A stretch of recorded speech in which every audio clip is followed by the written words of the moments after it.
This is The Speaking Show. I'm David Newman, and you're tuned in to the #1 podcast for speakers, consultants, and experts who want to speak more profitably.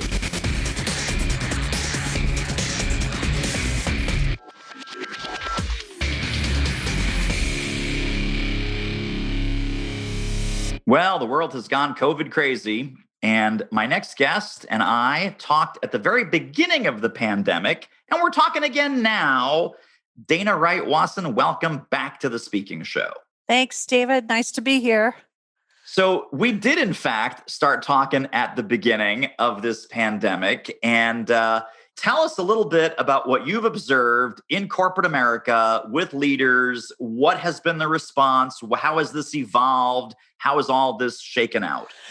I think it's been a really interesting time, honestly, David. For a long, long time, companies talked about caring about employees, talked about employee engagement being really important.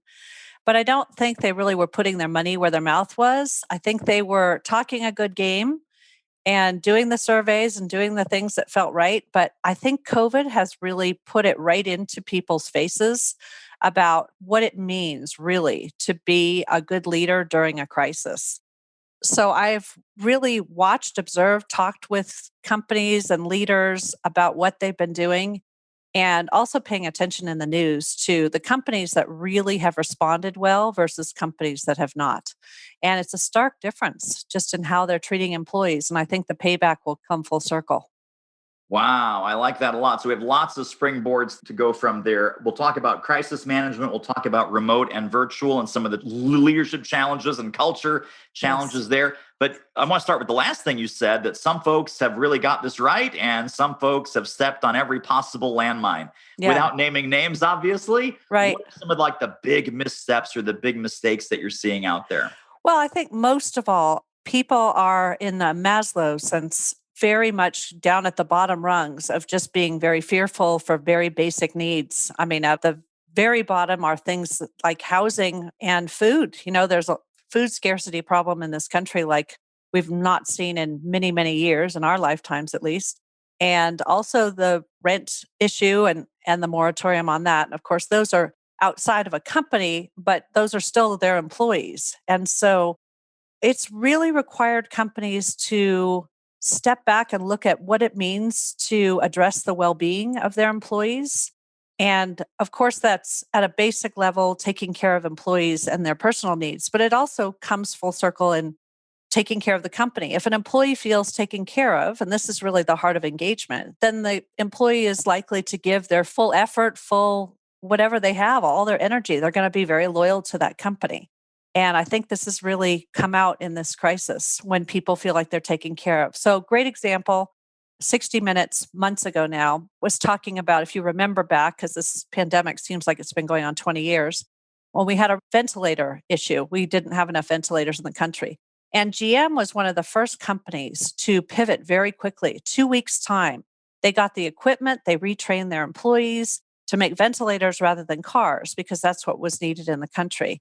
But they went beyond just the product that they were making, but the way that they took care of their employees in that situation. One of the great things I thought was amazing is they gave each employee a Samsung watch that had an alarm. If you got within 6 feet of another person, it would buzz. And I thought this is great because as an employee, I feel taken care of by my company. They provided me with technology to keep me safe and spacing people out and taking temperatures at the door, all of those things. And that was very early on. It seems very mundane and normal to us now. But let me tell you, in May, that was very cutting edge. For sure. Still love the watch idea. Let's also talk about this whole concept of crisis.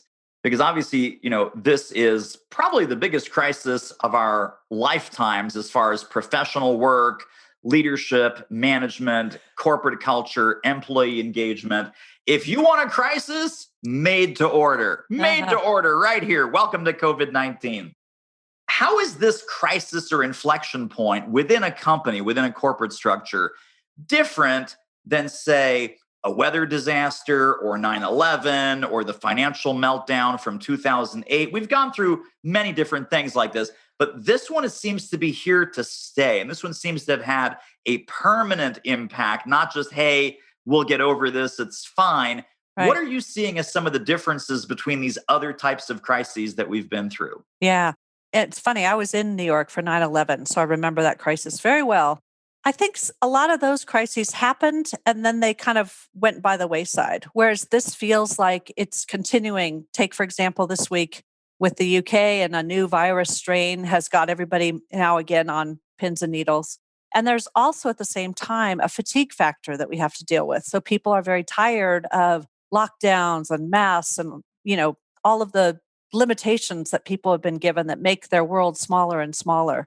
So I think what it's done has been very interesting in terms of leadership, David, because for a long, long time, I've been in training and development for, I don't know, 20 more years. And we often talked about the skill sets that people needed that were communication and giving feedback and all of those types of skills as soft skills. And I always was really, really rejecting that title. It just sounded like it was kind of squishy and not important. But I really have come to see them. And I think a lot of companies I'm working with are seeing them as essential skills now. So, kind of like we have developed this term this year of essential worker, I think those skills for leaders are really critical. And the top one for me is empathetic listening. How do you listen to your employees and realize that their world has now gone from being two boxes? So, just throwing in lots of things there, but this idea of work life balance that we've talked about for years and years and never cracked. Well, now the walls are completely melded together. My office is in my home and my kids are needing schooling and the dog's barking at my heels and wants a walk. And gosh, the refrigerator is 5 feet away from me. All of those things have come into play. And so leaders have this challenge that lots of people are prepared for and lots of people aren't. So Yeah. interesting. This summer, I did some training leadership, and it was funny to ask, mixed group, obviously male, female, of how are you checking in with your employees? And the women, I'm not trying to be sexist here, but the women always said something like, oh, yeah, we have a check in once a week. And the guys looked at me like their eyes were going in circles, like a cartoon. And I thought, what's going on? Why do you feel so uncomfortable asking employees how they're doing? So it's very, very interesting the reaction just on gender lines in terms of people's comfort level to get into the personal. Well, speaking of leadership and management and employee experience and culture and so forth, you have this fantastic book called Talk the Walk. Have you gone back into your book, flipped through the pages, or even have some of your clients and some of your readers say, Dana, how did you know? Dana, this is important now more than ever. You were prescient. You knew this pandemic was coming and that these cultural sticking points would hold us together through thick and through thin and through no matter what crisis comes our way. Have you gone back and said, man, I didn't know I was this smart, and looking at it through kind of the COVID lens and through the crisis lens, some of these things are really popping as more Yeah. important now than ever before. And then what parts of the book or what parts of that talk the walk model are really relevant today? Yeah, it's interesting. No, I've not had any clients be that excited. I've had lots of great feedback, but I need them to get some David coaching on the excitement factor. I divided the book into three main sections. So I talked about culture, I talked about leadership, and then I talked about all the components of employee engagement, employee experience. So I do love when I go back into the culture. In fact, I've opened my book several times working with clients and said, I've got it in here talking about values and what values really mean.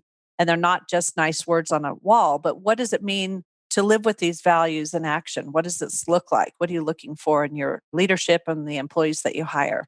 So it's been interesting conversation to be able to go back to the book and say, wow, I'm really glad I broke it out this way rather than just focusing on employee experience and employee engagement. Hey, good looking. Are you currently getting paid to speak? Would you like to ramp that up? We can help. Book a confidential speaker strategy call with our team at doitmarketing.com/call, and let's see what we might do together. The call is free, but the results may be priceless. How has employee experience and employee engagement changed in what you just mentioned about, hey, everyone's remote, everyone's virtual, we're doing Yeah. the homeschooling, the kids, the pets, the dog, the husband, the whomever. Yeah. And, you're kind of immersed in this weird Blur's Day kind of world. Thursday. Is today Wednesday? Is it Friday? Is it Right. Monday? Is it Sunday? I can't Right. tell. There's not much difference. Yeah. How has that, and have you been brought in to clients going, we were fine when we were all in one building, Right. but now we have no idea what's Yeah. going on where everyone is remote and disconnected and Yeah. isolated. Talk about how that has changed and what your recommendations are. Yeah. It's interesting. There are really two schools of thought, and it sometimes breaks down along introvert extrovert lines, but sometimes not. So there's a lot of people, and this has probably evolved over the course of the last 9, 10 months. I can't believe how far into this we are. There are people who are quite happy to be at home, happy to manage their time as they wish. So, get up early, do some work, go get breakfast, feed the kids, do some more work, walk the dog. They love that sort of time fluidity in their workday. There's other people who are feeling desperately alone, feeling very isolated, unsure how to network, unsure, feeling very burned out because there's not sort of a set end to their day. So they're feeling very, very overwhelmed with the amount, I've been self-employed, you've been self-employed for a long time. We know it's a 24/7 workday, right? But I think people and companies have not had to deal with, how do I manage my own time? So I've done some great workshops on burnout and time management, and honestly going back to Stephen Covey's stuff about what are you concerned about versus what can you control? Because right now we're in a world where there's a lot of things that we're worried about, but we can't necessarily control all of them. And if you try to, you're going to overwhelm yourself. So really helping people to sort that out is really helpful. It's kind of the best thing that you can do for people, is just allowing them to slough off the things that really aren't in their control and being able to say no. Right, exactly. Talk a little bit about this notion of Zoom fatigue. So we're all on Zoom. We have meetings on Zoom, talk to clients on Zoom, leadership meeting, team meeting, all hands meeting, department meeting. Meetings sucked when we were in 3D. Meetings sucked when we were face to face. I Uh-huh. know this is another area Uh-huh. of your expertise that you help companies with. Yeah. So just like there was terrible meeting fatigue when we were in person, Uh-huh. my theory is there's no such thing as Zoom fatigue. There is sucky Zoom fatigue. So knowing what you know and teaching what you teach Yeah. about meetings and Yeah. interactions and how not to have terrible meetings, what are some meeting pointers that would help with an employee experience or to help build cultures in this time? Yeah, it's so interesting. That's another one of those where there's a dichotomy. So I've heard from people, read lots of things where meetings have actually become, in some ways, more efficient because people aren't going to spend hours and hours just sitting and listening to somebody drone on. So there's a little more attention to creating a structured agenda, being more pointed, especially as people go on and on with Zoom, as you said. Sucky Zoom fatigue. I like that one. So putting more attention into the details that they kind of were very lax about. Again, this is sort of that I'm forced into this now, so I better figure out a better way. And I think people are far less tolerant about, sucky meetings. They can bug out. I mean, I've had it happen myself, I hate to say it, where people Zoom etiquette don't put themselves on screen. That's very disconcerting if you're running any sort of session, is to have somebody's name pop up you don't know, or if they're audio mute and not on screen face to face. I don't even know if they're sitting there. Probably do an email. Exactly. Doing email, searching for Christmas gifts, whatever they're doing. So I think it's forcing a lot of leaders who are typically the ones scheduling these meetings. I think it's helping them to get really clear on what their objectives are and making sure it's a lot of the things I put in my second book about, being clear on what the objective is, having a very structured agenda, making sure you have the right people at the meeting, because you can't just randomly involve people. People's time is very, very short and their attention span is even shorter. So really getting clear on how to make those meetings as effective as possible. Yeah, for sure. Now, let's talk about your facilitation, your training, your consulting and coaching. What have you learned about being a compelling presenter or trainer or coach and with the seminars and some of the work that you're doing via Zoom? Interaction, breakout rooms, what are some tricks of the trade that you've experimented with and that you find really effective? Well, what I've learned is that people really do have the attention span of a gnat. And so you have to bargain with them to say, I acknowledge people aren't able to hold their attention for as long as they are in a room with other human beings.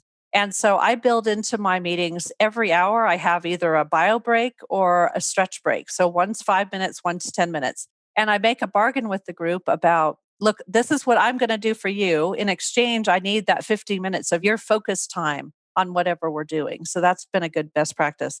I'm not shy about putting people in breakout groups. I always seem to astound people. I can put them into pairs, but it's really just a breakout group of two people. So I don't know why that's so magic.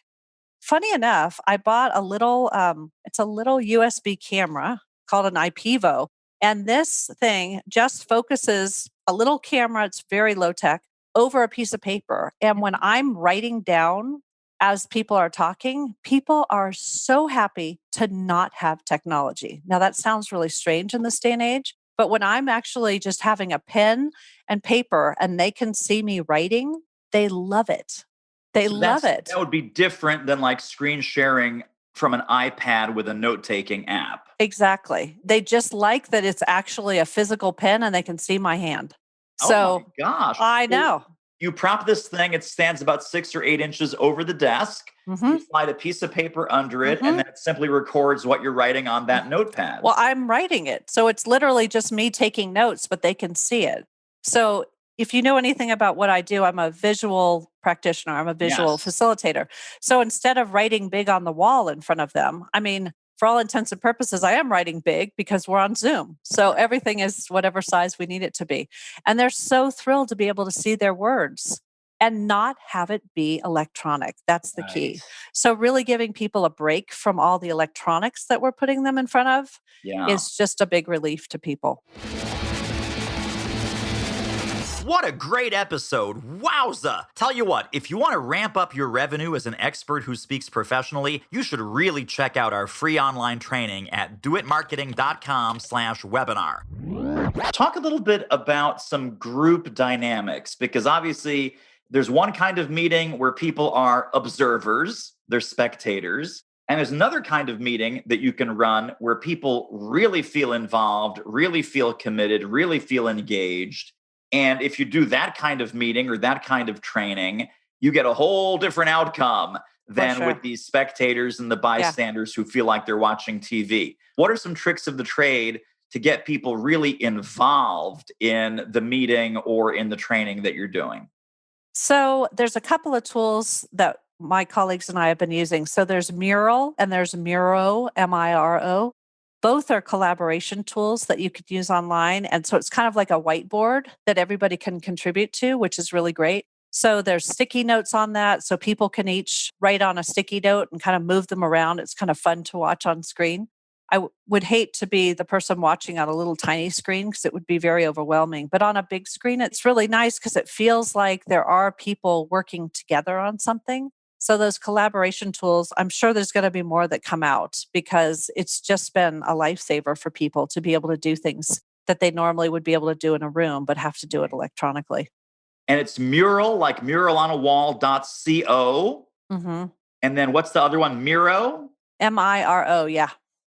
Now, let's talk about what else are clients coming to you for? Like, are we already in the post-pandemic? Hey, Dana, we want to bring you in, to a live event, and can you come next summer? And what's your calendar look like in the fall of 21? And kind of how ready are people to be in a room again, either with each other and, or more importantly, with you? Yes.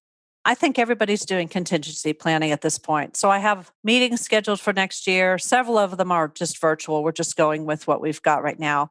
A couple out in March are, we've got the tentative. It would be great if we could meet in person, but if not, we go as a backup to Zoom.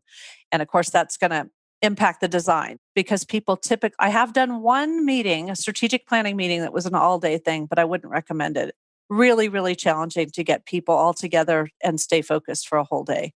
I have found that the impact is really on breaking up time so that you can actually have chunks of time that people can focus on things that are important. I'm finding that clients are doing a little more strategic planning now, which really halted during the pandemic because everybody felt like, I don't even know what tomorrow's going to bring. So, why am I going to do a plan for a longer term?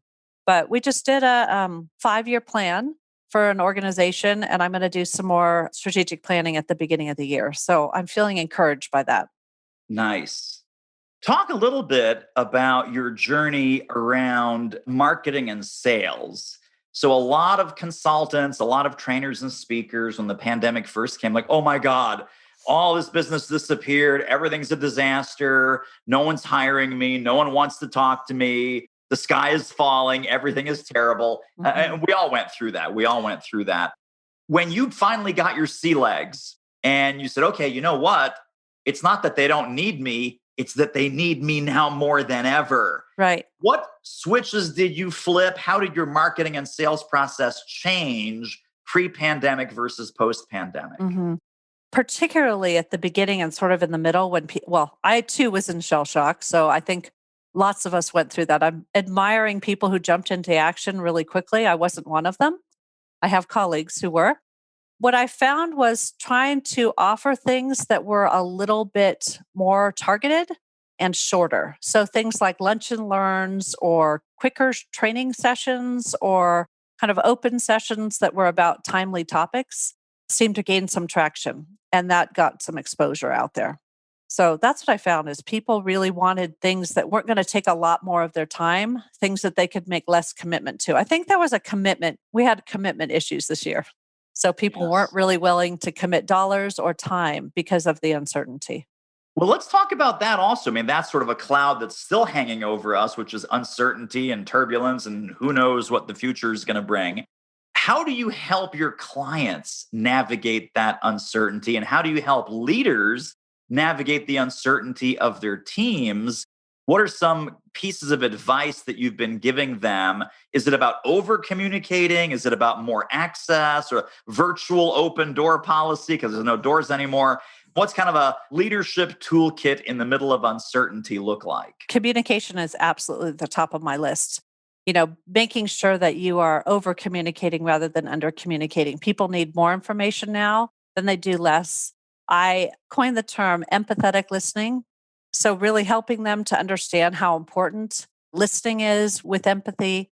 I think it's also just meeting people where they are. Lots of people are in very different spaces. And this is something I really tried to emphasize in any leadership development I did this summer was normally we wouldn't know as much as we do about people's home lives, but we don't know who has special needs kids or parents that are within their care or in danger, things like that. So just really being willing to slow down and listen and provide people what they need, because I really believe that comes back to help when we're out of a crisis like this is people remember how they were treated. It's sort of that old expression about people remember how you made them feel.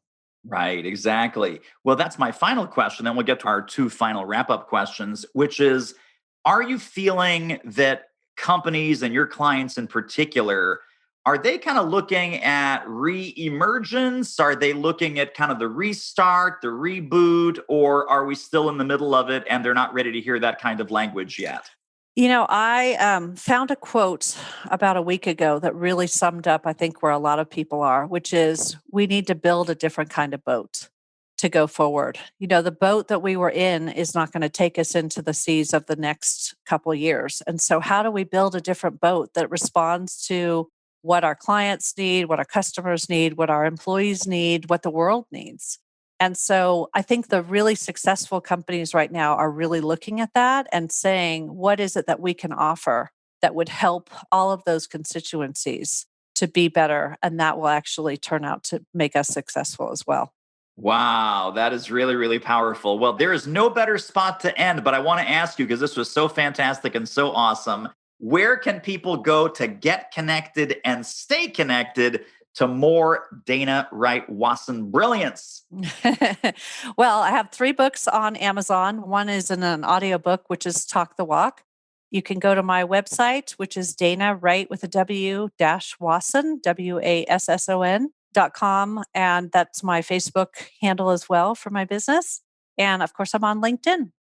There you go. That is how to get connected and stay connected. So we did the pre-pandemic interview. That's We right. are now doing the pandemic interview. The next time, we'll just do a regular interview. Let's have And this fun. will be this will be so far in the rear view mirror, and it's going to be totally awesome. So thank you for coming back, and we will talk again, my friend. All right. I look forward to it.